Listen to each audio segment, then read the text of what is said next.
because I guess that elvish magic is kind of fading from Middle Earth. So they have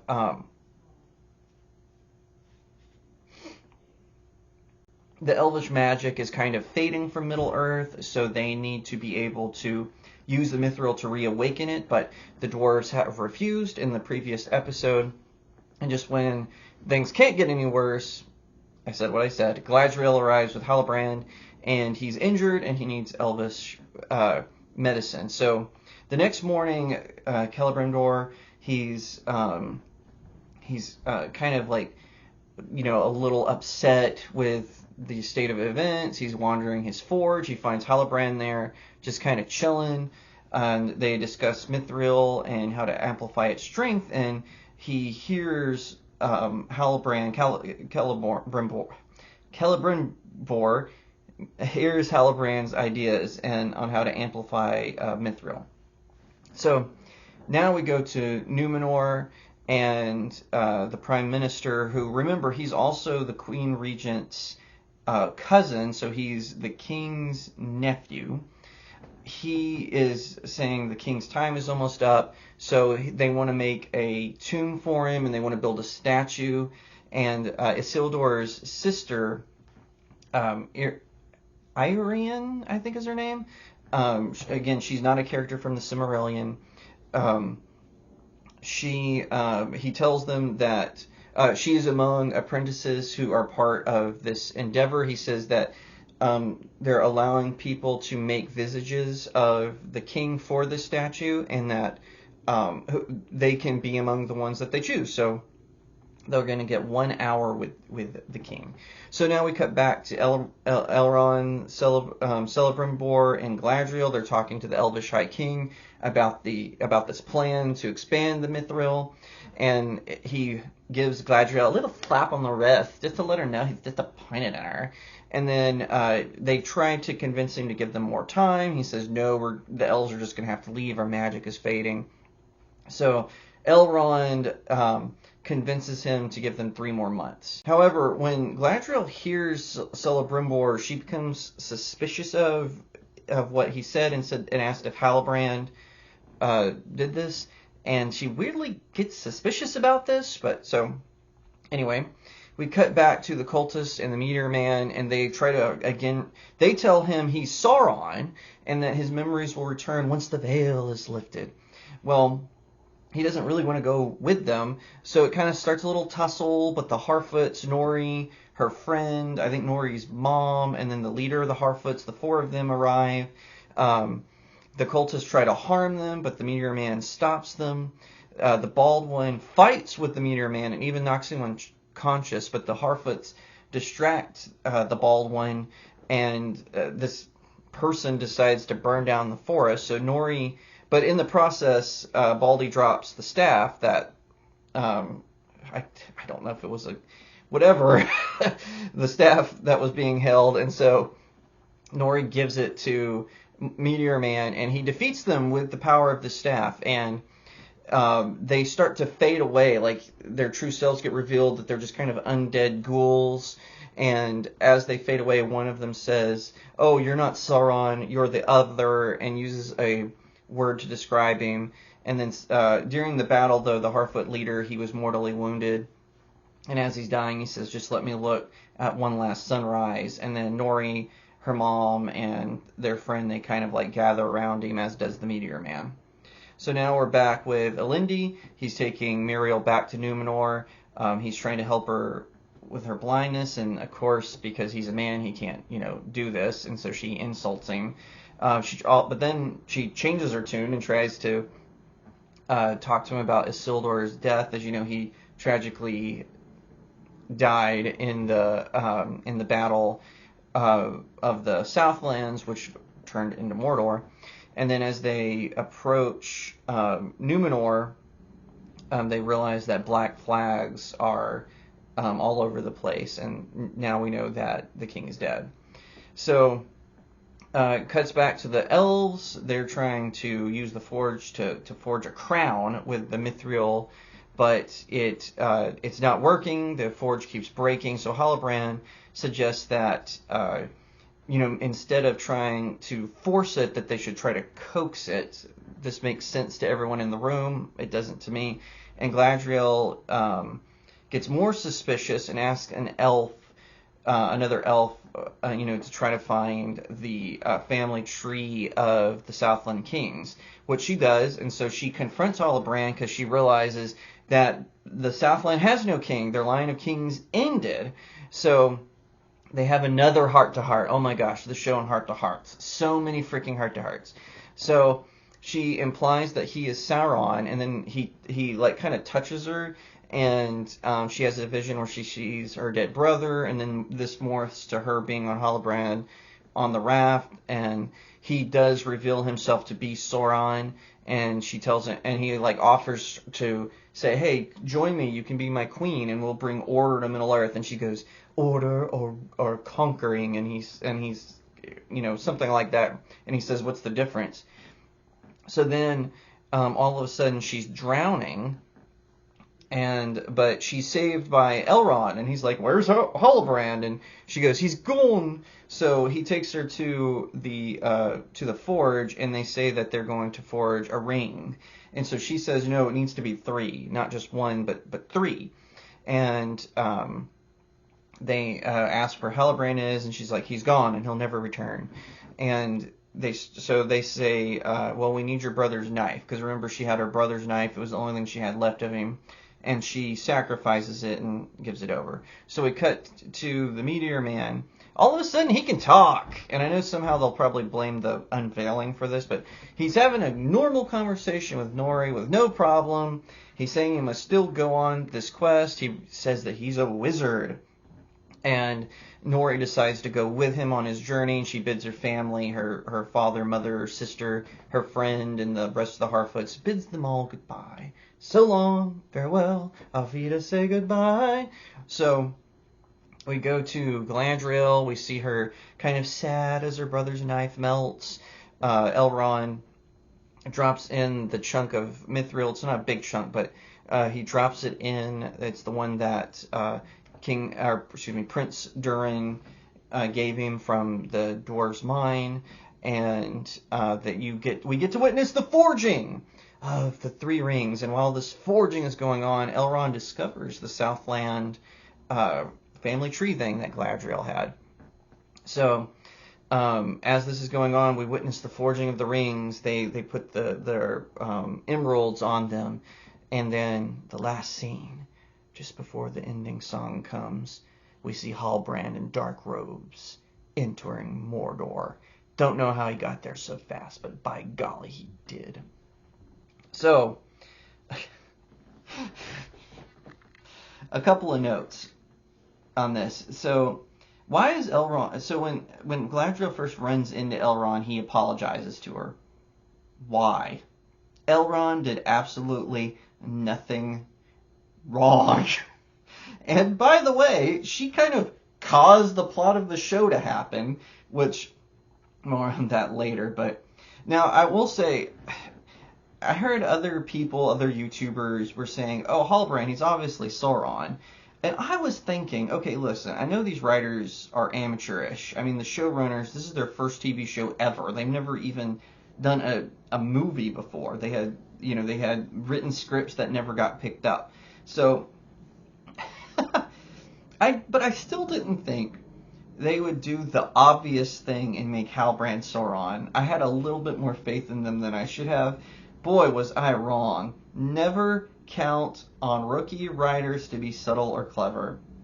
Just doesn't happen. And, one thing I also thought was kind of funny, we can't have, men do anything in this, right? So, like, Nori's there's a scene when the Meteor Man and the Harfoots are fighting the cultist. I don't know what else to call them, so I'm just calling them the cultist. The cultists have the Harfoots pinned down, and the leader of the Harfoots, remember the leader, he's like, and I know he was stabbed earlier, but still, he's like cowering in fear. Not Nori's mother, no. No. She is like standing up to these cultists, all brave. And of course, yeah, sure, the Meteor Man is the one who ultimately saves them. But still, come on, we're gonna really make this guy out to be a coward. Sure, he was cautious the whole show. He didn't really want to be involved with this giant outsider. But come on, give him a little bit more credit. We also see this with Lindy. He just lost his son, for crying out loud, and the Queen Regent is going to lecture him about condescension. The Queen Regent is nothing but condescending through the whole show. It's really shocking. And, you know, it's kind of weird how inconsistent they are with this, because we also see this with the wizard. All of a sudden he can talk.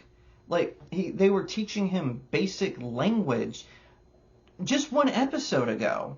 And now all of a sudden he's having a normal conversation like he could talk the whole time. Oh, but Jacob, the cultists, they unlocked his veil. Oh my gosh, they unlocked his power.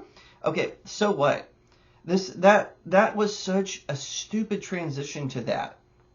I don't know what to call it. And now we know he's the wizard. And of course we have, and you know, it's just amazing to me. Like, what was that?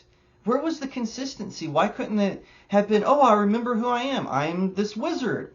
Which, by the way, wizards didn't come into Middle-earth until the beginning of the Third Age. So that in and itself is a break with the Tolkien canon. Now, of course, there are other things that about this episode in particular that is dumb. Nori's goodbye with the Harfoots and her family was so freaking long. It was so freaking long, I was yawning. Okay, we get it, she's leaving. Let's move it along. Show, don't tell. But no, we have to have a huge exposition dump that went on forever. I was like, are you kidding? And of course, they've got to have Gandalf doing the thing about following your nose. Or, you know, they have to add that in there because this wizard, oh, he might be Gandalf. By the way, the wizards all came at the same time. So there's 5. There's Gandalf, Radagast, the 2 blue wizards, and Saruman. They all arrived at the same time. So and they came from Valinor. It's just mind-blowing how silly and ridiculous these writers want to just shove things in with the branding and not actually care about the story. And also, you know, one final thought on this episode in particular. I love how Galadriel basically caused all the problems in the show. If she had just gone to Valinor, there wouldn't have been an issue. Her arrogance, her pride, and condescension essentially caused all the harm, all the problems. Things got sped up because of her, not despite her. It was her fault. She caused the whole thing to take place. If she had just done what the High King wanted her to do and just had gone off, if she had been nicer to her little troop that she was sending up north, none of this stuff would have happened. But no, she has no consequences other than the High King giving her a little slap on the wrist. Oh, you naughty girl, I sent you off to Valinor. How dare you come back? Oh my gosh. Oh my freaking gosh. Not only that, she brought Sauron into their midst, and she gets nothing? She had been building up Halbrand the whole freaking show, and then she discovers her mistake, by the way, and she faces no consequences from this other than a bad dream. This is Mary Sue to an epic level. This is not the Galadriel of Lord of the Rings. This is some pasty imitation self-insert from one of the writers. And, you know, and that's what this whole show is. It is poorly written fan fiction. Now, the first, 6 episodes, I said, okay, if this wasn't Lord of the Rings, I could see how someone would like this show. Because if they had just made it a general fantasy series with dwarves and elves and orcs and an evil dark lord and all of this, I could maybe see how you could get past Galadriel being a jerk the whole show. But no. After these last 2 episodes, the penultimate episode and the finale, I don't know how anyone can watch this. It's drivel. It's bunk. It's ridiculous. Supposedly, this is the most expensive TV show ever made. Where did it go? The sets. Now, I know a lot of YouTubers are criticizing the sets. That's one thing where I will politely disagree. I actually think the sets are pretty cool. Now, the CGI when they have to be in motion, so if they get hit by a catapult or a catapult launch, or if they're on a ship and it starts to move too much, yeah, that CGI is pretty bad. But the sets themselves aren't good. But other than that, what else did this thing go to? Certainly not the music. The music had all of these forced quotes from Lord of the Rings that didn't even match with the Second Age. A lot of what they said was from the Third Age or later in the Second Age than this is supposed to take place, and it definitely didn't go to the actors. All of the men are either somehow smug, or they're evil, or they're jerks. Meanwhile, with the exception of Durin, they actually portray him pretty well in the show. I will give them credit. The dwarves were the one thing they did get right about the show, but so I will give them credit. Durin is actually portrayed pretty well, and he does a good job, and whatnot. But everyone else, it's bad. All of the women in the show are supposed to be, above it all. They're supposed to be someone we can look up to. Is this really how Hollywood thinks normal people are?